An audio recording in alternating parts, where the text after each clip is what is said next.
E olá, estamos de volta ao audiobook Vida Quântica. Seja muito bem-vindo.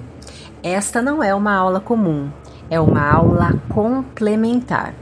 Ela existe porque ao longo das últimas aulas, algo muito profundo começou a aparecer, mesmo que de forma silenciosa.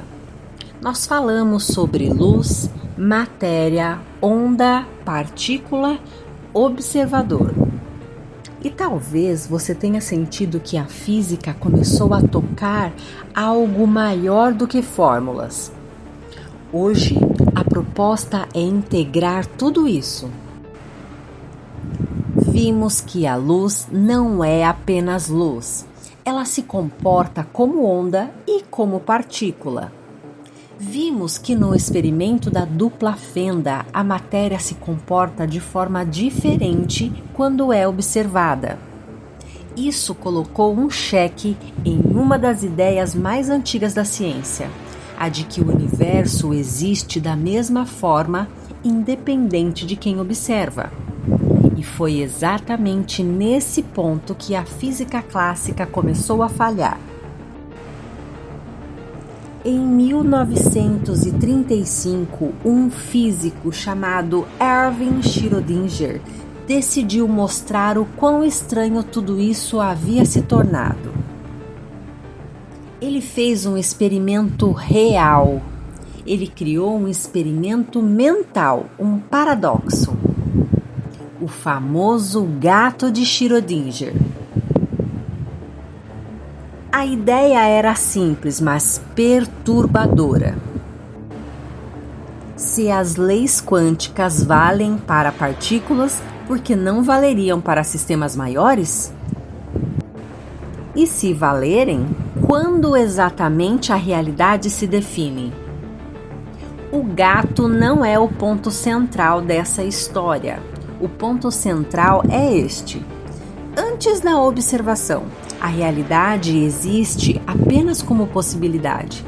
Na física quântica, chamamos isso de superposição. Não é indecisão, não é ignorância, é coexistência. As coisas não estão escondidas, elas simplesmente ainda não se definiram. E aqui entra algo essencial. Quando um observador entra em cena, a função de onda colapsa. A possibilidade vira acontecimento.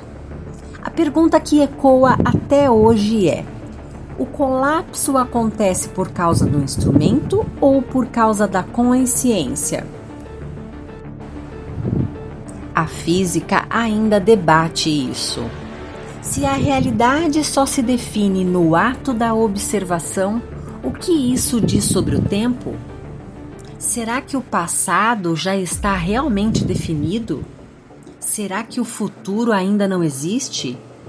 Ou será que tudo coexistia como possibilidade, esperando o ponto de contato com a consciência? Bom, deixa eu te contar agora como foi esse experimento. Essa história que mudou completamente a forma como entendemos a realidade e até hoje deixa cientistas desconfortáveis. Em 1935, um físico austríaco chamado Erwin Schrödinger criou um experimento mental que ficou conhecido como gato de Schrödinger. Então imagine uma caixa totalmente fechada.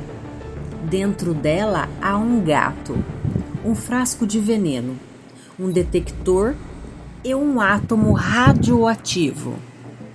Se o átomo decair, o detector ativa o veneno e o gato morre. Se o átomo não decair, o gato continua vivo. Pela lógica da física, o gato estaria ou vivo ou morto. Mas pela mecânica quântica, enquanto ninguém abrir a caixa, o átomo está em superposição. E se o átomo está em superposição, todo o sistema está. Isso significa que antes da observação, o gato estaria vivo e morto ao mesmo tempo.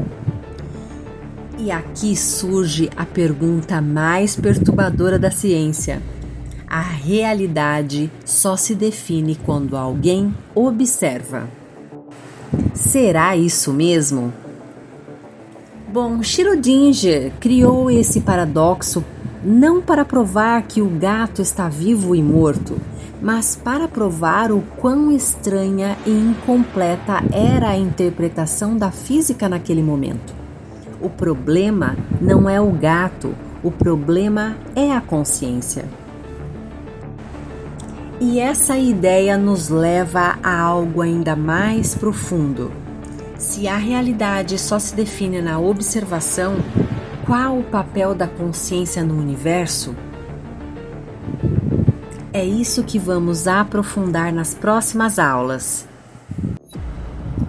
Pois então, será que o gato de Schrödinger prova que a realidade não existe? Ou a consciência quem cria a realidade? Essa aula complementar existe para te mostrar uma coisa: a física não retirou certezas da ciência, ela retirou ilusões de simplicidade e abriu espaço para perguntas ainda maiores. Na próxima aula, vamos entrar diretamente nesse território: o tempo, a realidade e a consciência. Porque entender o universo talvez seja, antes de tudo, entender a forma de como observamos. Até lá!